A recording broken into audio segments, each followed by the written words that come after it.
So hi friends, welcome to our channel. Friends, మనకు ఆంధ్రప్రదేశ్ స్టేట్లోని ప్రభుత్వ సంస్థలో ఖాళీగా ఉన్నటువంటి జూనియర్ అసిస్టెంట్ లెవెల్ జాబ్స్కి సంబంధించి ఒక బంపర్ రిక్రూట్మెంట్ నోటిఫికేషన్ అనేది ఉంది. అఫీషియల్గా అయితే రిలీజ్ చేయడం జరిగింది.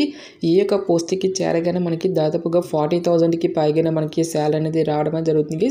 18 years to 42 years లోపు ఉన్నటువంటి క్యాండిడేట్స్ అందరూ కూడా ఇక రిక్రూట్మెంట్కి అప్లై అయితే చేసుకోవచ్చు. మన యొక్క సొంత రాష్ట్రంలోనే పోస్టింగ్ అనేది ఉంటుంది కాబట్టి సో ఇంట్రెస్ట్ ఎలిజిబుల్ క్యాండిడేట్స్ డెఫినెట్గా ఈ యొక్క ఆపర్చునిటీ అయితే యూటిలైజ్ అయితే చేసుకోండి. ఈ విధంగా ఇక నోటిఫికేషన్కి సంబంధించి టోటల్ డీటెయిల్స్తో పాటు అప్లికేషన్ ప్రాసెస్ కూడా చెప్తాను కాబట్టి స్కిప్ చేయకుండా ఎండ్ వరకు చూసి అప్లికేషన్స్ అయితే సబ్మిట్ అయితే చేసుకోండి. ఫస్ట్ టైం మన ఛానల్ని విజిట్ చేసినా కనుక సబ్స్క్రైబ్ అయితే చేసుకోండి.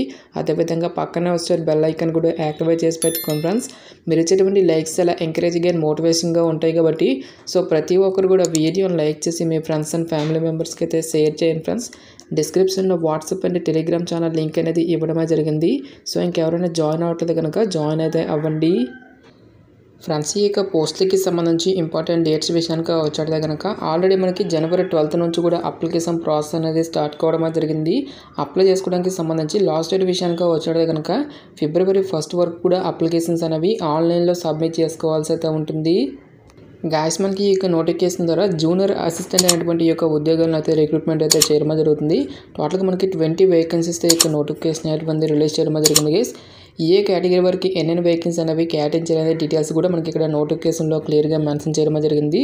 సో మనకి ఓసీ కేటగిరీకి వచ్చేసరికి 9 వేకెన్సీస్, బీసీఏకి 2, బీసీబీ వారికి 1 పోస్టు, బీసీడీ వారికి 2, బీసీఈ వారికి 1 పోస్టు, నెక్స్ట్ మనకి ఈడబ్ల్యూఎస్ క్యాండిడేట్స్కి 2 వేకెన్సీస్, ఎస్సీ వారికి 3 వేకెన్సీ అనేవి కేటాయించడం జరిగింది. నెక్స్ట్ ఈ యొక్క పోస్ట్కి సెలెక్ట్ అయినటువంటి క్యాండిడేట్స్కి మనకి పే స్కేల్ అనేది ఏ విధంగా ఉంటుందని చూసుకుంటే కనుక సో మనకి బేసిక్ పేనే 25,200 రూపీస్ అనేటువంటి మనకి బేసిక్ పేతో పాటు అడిషనల్గా మనకి మరికొన్ని అలవెన్సెస్ని కూడా మనకి పే చేయడం జరుగుతుంది. గైస్, ఈ విధంగా మనకి అన్ని అలవెన్సెస్ కలుపుకుంటే మనకి అప్రాక్సిమేట్లీ వచ్చరికి 40,000కి పైగానే మనకి శాలరీ అనేది రావడం జరుగుతుంది. ఇక నోటిఫికేషన్ ద్వారా భర్తీ చేసినటువంటి ఈ యొక్క జూనియర్ అసిస్టెంట్ లెవెల్ జాబ్స్కి సంబంధించి అప్లై చేసుకునే మీకు ఉండాల్సినటువంటి ఏజ్ లిమిట్ విషయానికి వచ్చినట్టు కనుక July 1st, 2024 నాటికి మీకు మినిమం ఏజ్ వచ్చేసరికి 18 years అయితే కంప్లీట్ అయి ఉండాలి. జనరల్ అభ్యర్థినట్లు కనుక 42 years వరకు కూడా అప్లై అయితే చేసుకోవచ్చు. SC, ST, BC, EWS candidates అయితే కనుక 47 years వరకు, పీడబ్ల్యూడీ క్యాండిడేట్స్ అయితే కనుక 52 years వరకు కూడా అప్లై చేసుకోవడానికి ఛాన్స్ అనేది కల్పిస్తూ ఉన్నారు. నెక్స్ట్ ఈ యొక్క పోస్ట్కి సంబంధించి అప్లికేషన్ ప్రాసెస్ విషయానికి వచ్చినట్టు కనుక ఓన్లీ ఆన్లైన్లోనే అప్లై చేసుకోవాల్సి అయితే ఉంటుంది. అప్లికేషన్ ఫీజుకి సంబంధించిన డీటెయిల్స్ కనుక చూసుకుంటే కనుక SC, ST, ex servicemen and PWD candidates ఎవరైతే ఉంటారో ఈ యొక్క క్యాండిడేట్స్ వచ్చేసరికి ఓన్లీ 750 రూపీస్ అప్లికేషన్ ఫీజు అనేటువంటి దాన్ని పే చేయాల్సి అయితే ఉంటుంది. SC, ST, ex servicemen, PWD candidates కాకుండా రిమైనింగ్ కేటగిరీకి చెందినటువంటి క్యాండిడేట్స్ ఎవరైతే ఉంటారో ఈ యొక్క క్యాండిడేట్స్ అందరూ కూడా 1,500 రూపీస్ అప్లికేషన్ ఫీజు అనేటువంటి దాన్ని ఆన్లైన్లో పే చేయాల్సి అయితే ఉంటుంది. నెక్స్ట్ ఇక జూనియర్ అసిస్టెంట్ పోస్ట్కి అప్లై చేసుకోవడానికి మీకు ఉండాల్సినటువంటి మినిమం ఎడ్యుకేషనల్ క్వాలిఫికేషన్ కనుక చూసుకుంటే కనుక must hold a bachelors degree of any university in India అని చెప్పేసి ఇవ్వడం జరిగింది. సో మరి ఏదైనా ఒక విభాగంలో బ్యాచిలర్స్ డిగ్రీ అనేది కంప్లీట్ చేసినటువంటి క్యాండిడేట్స్ అందరూ కూడా ఇక జాబ్స్కి అయితే అప్లై అయితే చేసుకోవచ్చు. సో మీరు బీకామ్ చేసినా, బీఏ చేసినా, బీటెక్ చేసినటువంటి క్యాండిడేట్స్ అందరూ కూడా ఇక జాబ్స్కి అయితే అప్లై అయితే చేసుకోవచ్చు. గైస్, ఎటువంటి ఎక్స్పీరియన్స్ అంటూ కూడా ఏమీ కూడా ఉండాల్సినటువంటి అవసరం అయితే లేదు. ఇక పోస్ట్కి సంబంధించి సెలక్షన్ ప్రాసెస్ అనేది ఈ విధంగా ఉంటుందని చూసుకుంటే కనుక టోటల్గా మనకి 3 స్టేజెస్లో ఇక సెలక్షన్ అనేటువంటి కంప్లీట్ అయితే చేయడం జరుగుతుంది. ఫస్ట్ స్టేజ్లో వచ్చేసరికి మనకి ప్రిలిమినరీ టెస్ట్ అనేటువంటి కండక్ట్ అయితే చేయడం జరుగుతుంది. గైస్, స్క్రీనింగ్ టెస్ట్కి సంబంధించిన టాపిక్స్ కనుక చూసుకుంటే కనుక general studies and mental ability అనేటువంటి ఈ యొక్క టాపిక్ నుంచి టోటల్గా మనకి 150 మల్టిపుల్ చాయిస్ క్వశ్చన్స్ అనేవి అడగడం అనేది జరుగుతుంది. 150 మార్క్స్, 150 minutes పాటు కూడా ఇక టెస్ట్ అనేది కండక్ట్ అయితే చేయడం జరుగుతుంది. గైస్, ఈచ్ వన్ కరెక్ట్ ఆన్సర్కి మనకి 1 మార్క్ అనేటువంటి కేటాయిస్తారు. దీంతో పాటుగా మనకి 1/3 నెగిటివ్ విధానం అనేటువంటి కూడా ఉంటుంది అని చెప్పేసి ఇక్కడ మనకి నోటిఫికేషన్లోనే క్లియర్గా మెన్షన్ చేయడం జరిగింది. ఇక స్క్రీనింగ్ టెస్ట్ని క్లియర్ చేసినటువంటి క్యాండిడేట్స్కి ఫర్దర్గా మనకి మెయిన్ ఎగ్జామినేషన్ అనేది కూడా కండక్ట్ అయితే చేయడం జరుగుతుంది. గైస్, మెయిన్ ఎగ్జామినేషన్కి సంబంధించినటువంటి టాపిక్స్ కనుక చూసుకుంటే కనుక టోటల్గా మనకి ఇక్కడ 2 పేపర్స్గా మనకి ఇక్కడ డివైడ్ అయితే చేయడం జరిగింది. గైస్, పేపర్ 1 వచ్చేసరికి social history of Andhra Pradesh, the history of social and cultural movements in Andhra Pradesh అని చెప్పేసి ఈ యొక్క టాపిక్ నుంచి, నెక్స్ట్ మనకి general overview of the Indian constitution అనేటువంటి ఈ యొక్క టాపిక్స్ నుంచి 150 మల్టిపుల్ చాయిస్ క్వశ్చన్స్ అనేవి అడగడం జరుగుతుంది. 150 మార్క్స్. నెక్స్ట్ పేపర్ 2 కనుక చూసుకున్నట్టు కనుక Indian and AP economy, science and technology అనేటువంటి ఈ యొక్క టాపిక్స్ నుంచి టోటల్గా మనకి 150 మల్టిపుల్ చాయిస్ క్వశ్చన్స్ అనేవి అడగడం అనేది జరుగుతుంది. 150 మార్క్స్. ఈ విధంగా మనకి టోటల్గా మెయిన్ ఎగ్జామినేషన్ వచ్చేసరికి 300 మార్క్స్కి అయితే ఎగ్జామినేషన్ అనేది కండక్ట్ అయితే చేయడం జరుగుతుంది గైస్. ఇక్కడ మనకి స్క్రీనింగ్ టెస్ట్తో పాటు మెయిన్ ఎగ్జామినేషన్కి సంబంధించిన డీటెయిల్ టాపిక్స్ అనేవి కూడా ఇవ్వడం జరిగింది.